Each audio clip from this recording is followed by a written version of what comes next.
Welcome to మన savings ideas. అందరూ బాగుండాలి, అందులో మనం కూడా ఉండాలని కోరుకుంటూ ఈరోజు వచ్చేసరికి అప్పుల్లో కనుక మనం కూరుకుపోయి ఉంటే అప్పుల్లో నుంచి బయటికి రావాలి, లేదా అప్పులు త్వరగా తీర్చుకోవాలి అనుకుంటున్న వాళ్ళకి, లేదంటే అసలు అప్పులే చేయకుండా పీస్ఫుల్ లైఫ్ అన్నది మనం ఎలా సేవింగ్స్ ఇన్వెస్ట్మెంట్ ప్లాన్ చేసుకొని మన రిటైర్మెంట్ వరకు కూడా మనము మన ఫ్యామిలీ ఎలా హ్యాపీగా ఉండాలి అన్నదాన్ని మనమైతే ఇప్పుడు చూద్దాము. సో ఇది వచ్చేసరికి ఒక పర్సను ఎంతగా అప్పుల్లో కూరుకుపోతాడు అంటే ఈవెన్ తన వైఫ్ పిల్లలు కూడా అతన్ని వదిలేసి అండ్ అప్పులు వాళ్ళందరూ వెంట పడటంతో తను ఉన్న ప్లేస్ని, తన ఊరిని కూడా వదిలేసి వేరే ప్లేస్కి పోయి తిరిగి మళ్ళీ తన ప్లేస్కి వచ్చి తనే ఆ ఊర్లో ఒక గొప్ప రిచెస్ట్ మ్యాన్, అంటే ఒక గొప్ప ధనవంతుడిగా ఎదిగాడనమాట.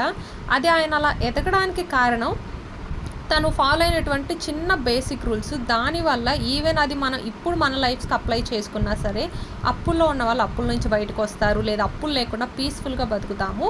సో ఇది వచ్చేసరికి ఒక పర్సన్ ఉంటాడన్నమాట, సెబాస్టియన్ లేదా ఆర్కాండ్, మనం ఇలా డిఫరెంట్ నేమ్స్ చెప్తుంటారు. సో తను చాలా అప్పులు చేశాడు. రీజన్స్ ఏవైనా అవనియండి, ఇప్పుడు మన స్టోరీ కంటెంట్ అతను అప్పులు ఎందుకు చేశాడు అన్నది కాదు, దాని నుంచి తను ఏం నేర్చుకున్నాడో చెప్పి. సో తను ఎన్నో అప్పులు చేసి ఈవెన్ వాళ్ళ వైఫ్ వదిలేసిన తర్వాత తను ఒక ప్లేస్కి వెళ్ళిపోతాడు. అక్కడికి వెళ్ళిపోయి అప్పట్లో ఏంటంటే ఇది చాలా ఇయర్స్ బ్యాక్ జరిగిన స్టోరీ. అప్పట్లో వీళ్ళని దొంగతనాలు చేసేవాడు, వైఫ్ వదిలేసి వేరే ప్లేస్కి వెళ్ళిపోయిన తర్వాత అప్పులన్నీ ఎక్కొట్టేసి ఐపీ పెట్టేసి వెళ్ళిపోయామంటారు కదా, అలా అన్నమాట.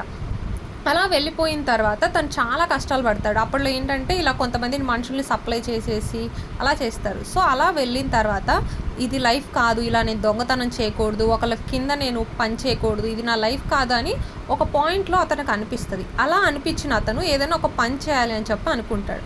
అనుకొని తను ఇప్పుడు ఏ ఊరికైతే పారిపోయాడో ఆ ఊరిలో ఒక పర్సన్ ఉంటాడు, అంటే బాగా సంపాదిస్తున్నటువంటి రిచ్ పర్సన్, లేదంటే ఒక రాజు టైప్. అప్పట్లో అతని దగ్గరికి వెళ్ళి నాకు ఏదైనా పని ఇవ్వండి, ఇది నా ప్రాబ్లమ్స్, నా అప్పులు ఉన్నాయి, నేను అప్పులు తీర్చుకోవాలనుకుంటున్నాను అని చెప్తాడు. అప్పుడు ఆ పర్సన్ ఇతనికి చెప్తాడన్నమాట, సరే నేను నీకు పని ఇస్తాను, కానీ నువ్వు చేయాల్సింది ఒకటి ఉంది, ఇలా ఫాలో అవుతాను అంటేనే నేను నీకు పనిస్తాను అని చెప్తాడు. అతను చెప్పింది ఏంటి అంటే, నేను నీకు పనిస్తాను, ఆ పని మీద నీకు ఎంత డబ్బులు వచ్చినా సరే అందులో నుంచి 10%, అంటే 10% నీ కోసం నువ్వు పక్కన పెట్టుకోవాలి, నీ సేవింగ్స్ కోసం, నీ కోసం.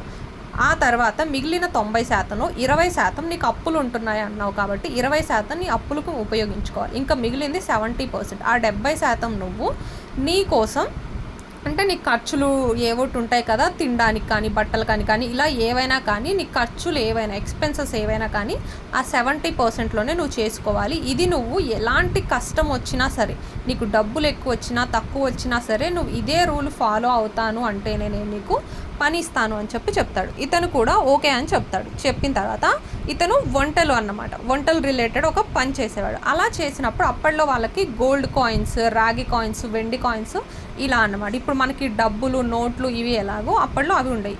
సో అతను ఏం చేశాడు అంటే, ఇతను చెప్పినట్టుగా ఫాలో అయితేనే అతనికి జాబ్ ఉంటుంది కాబట్టి అతను చెప్పినట్టు, ఫర్ ఎగ్జాంపుల్ ఇతనికి ఈరోజు ఒక 100 కాయిన్లు వచ్చాయి అనుకుంటే, అప్పట్లో అయితే కాయిన్స్ కదా, 100 కాయిన్స్ వస్తే తను చెప్పినట్టు 10 కాయిన్లు, 10 కాయిన్స్ అన్నవి సేవింగ్స్ కోసం, ఫ్యూచర్లో తన సేవింగ్స్ కోసం కానీ, లేదు అంటే 10 కాయిన్స్ ఏదైనా తన కోసం పక్కన పెట్టుకున్నాడు.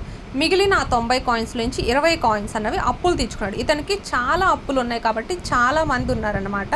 సో తను వాళ్ళందరి దగ్గరికి వెళ్ళి ఇప్పుడు పారిపోయి వచ్చాడు కాబట్టి మళ్ళీ నేను ఒక్కొక్కరికి ఇస్తాను, ఇలా నేను పని చేస్తున్నాను అని ఫస్ట్ నమ్మకం కలిగించి చిన్న అప్పులు అన్నవి ఫస్ట్ తీర్చుకుంటూ వచ్చారు. అంటే ఒకళ్ళకి 10 రూపాయలు అప్పు ఉండొచ్చు, ఒకళ్ళకి 20 కాయిన్, ఇంకొకరు 30 కాయిన్ ఇలా ఉండొచ్చు కదా.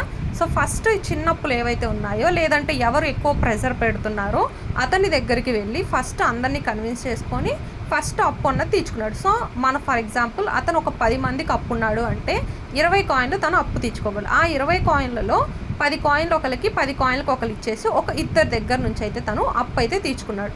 అలాగా మిగిలిన 70 కాయిన్స్తో తను వచ్చేసరికి తన తిండి కానీ అవి కానీ ఉపయోగించుకున్నాడు.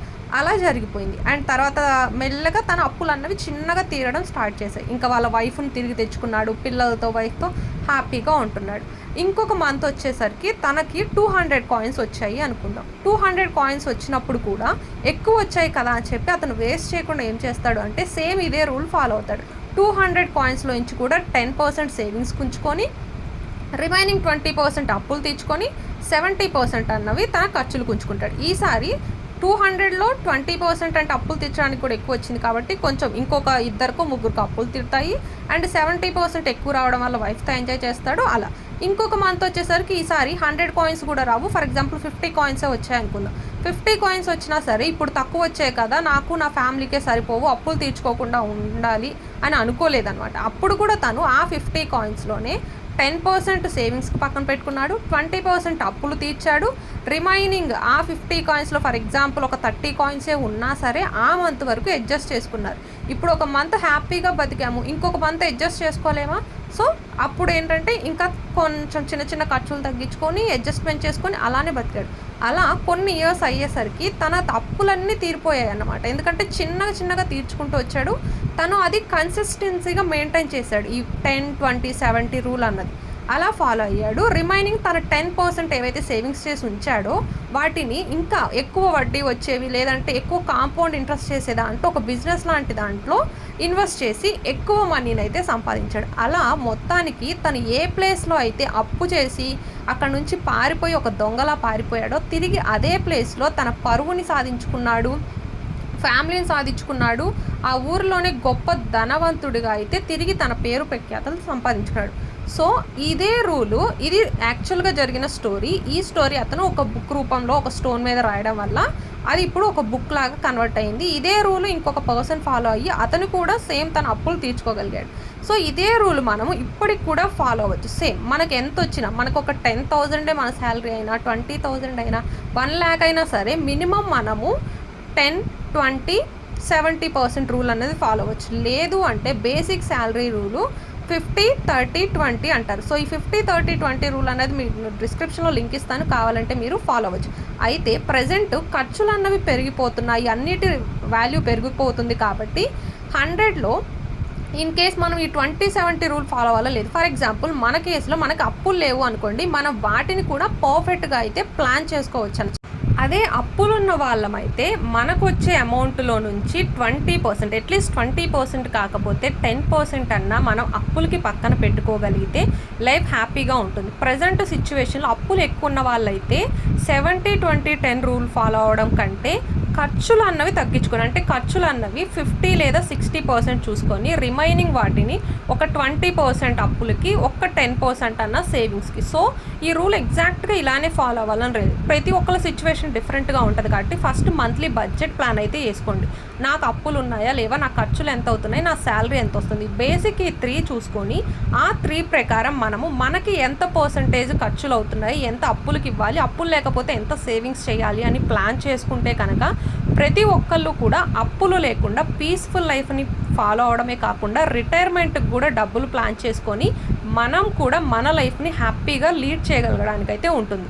సో మీ ప్లానింగ్ అన్నది ఎవరికి వాళ్ళు ప్లాన్ చేసుకోవాలి. ఎంత పర్సెంట్ ఎక్కడ పెట్టాలి అన్నది కూడా ఒక క్లారిటీ ఉండాలి. అంటే ఫస్ట్ మన బడ్జెట్ ప్లాన్ అయితే వేసుకోండి. ఎంత శాలరీ వస్తుంది, ఎంత ఎక్స్పెన్సెస్ వస్తున్నాయి, ఎంత డెబిట్స్ ఉన్నాయి, ఎంత క్రెడిట్ చేయాలి, ఉన్న సేవింగ్స్ని పర్ఫెక్ట్గా ఎక్కడ ఇన్వెస్ట్ చేయాలి, మనం ఇన్వెస్ట్ చేసేది ఎప్పుడు కూడా మనకు అది ఎక్కువ రిటర్న్స్ చేసి వచ్చేదిలా ఉండాలి. సో వీడియో నచ్చితే కనుక please like, share, subscribe. Thanks for watching.